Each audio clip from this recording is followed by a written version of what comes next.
Minister Narendra Modi addresses the world leaders at the G20 Johannesburg Summit, highlighting India's vision for a stronger, united global future. Here's what he said.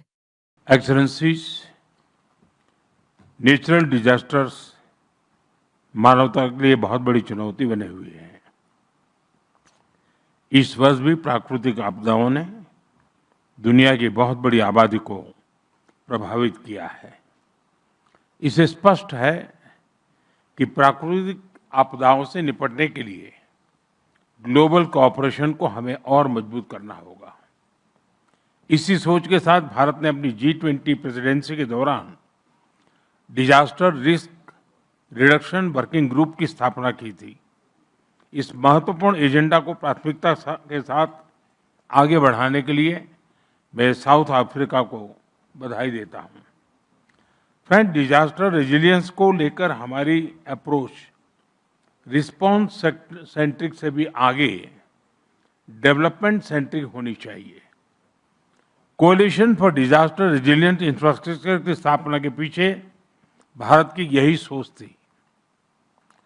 G20 देश CDRI के साथ मिलकर finance, technology और skill development को mobilise कर सकते हैं। ये एक रेजिलिएंट फ्यूचर की गारंटी बन सकता है।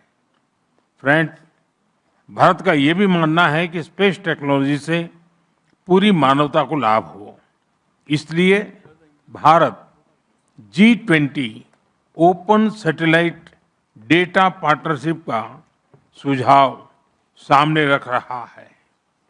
इससे G20 देशों के स्पेस एजेंसियों का सैटेलाइट डेटा और एनालिसिस ग्लोबल साउथ के देशों के लिए अधिक सुलभ, इंटरऑपरेबल और उपयोगी बनाया जा सकता है।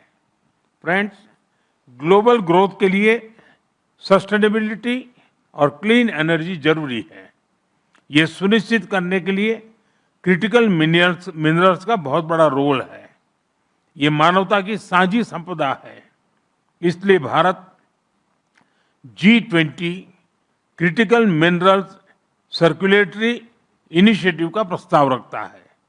इसके तहत रिसाइकलिंग, अर्बन माइनिंग और सेकेंड लाइफ बैटरी जैसे इनोवेशन को बढ़ावा दिया जा सकता है। सर्कुलेटरी में इन्वेस्टमेंट होगी तो प्राइमरी माइनिंग पर निर्भरता कम रहेगी। इससे सप्लाई चेन पर भी दबाव कम होगा और नेचर के लिए भी ये अच्छा रहेगा। ये initiative joint research technology standards और ग्लोबल साउथ के पायलट रिसाइकलिंग फैसिलिटीज को सपोर्ट कर सकता है।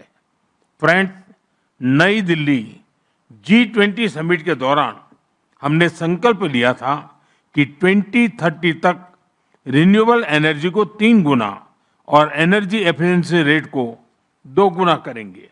इस लक्ष्य को हासिल करने के लिए विकसित देशों को अफोर्डेबल क्लाइमेट फाइनेंस और टेक्नोलॉजी उपलब्ध कराने के लिए अपने कमिटमेंट्स को टाइम बाउंड तरीके से पूरा करना होगा।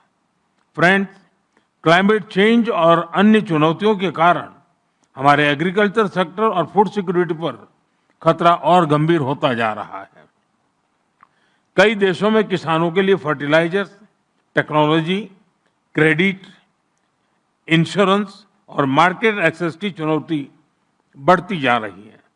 भारत अपने स्तर पर इन चुनौतियों से निपटने का प्रयास कर रहा है।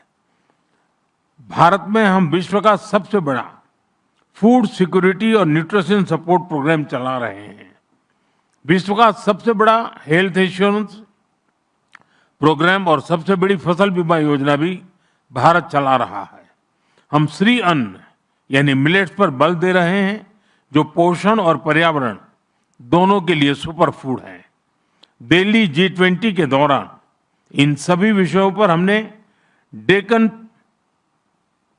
प्रिंसिपल्स पर सहमति बनाई थी। अब हमें इन प्रिंसिपल्स पर आगे बढ़ते हुए एक G20 रोड मैप बनाना चाहिए। Friends, resilience can not build in silos. G20 को ऐसी कॉम्प्रिहेंसिव स्ट्रेटेजी को बढ़ावा देना चाहिए जो nutrition, public health, sustainable agriculture और डिजास्टर प्रिपेयर्डनेस को जोड़कर एक मजबूत वैश्विक सुरक्षा बनाएं। बहुत बहुत धन्यवाद।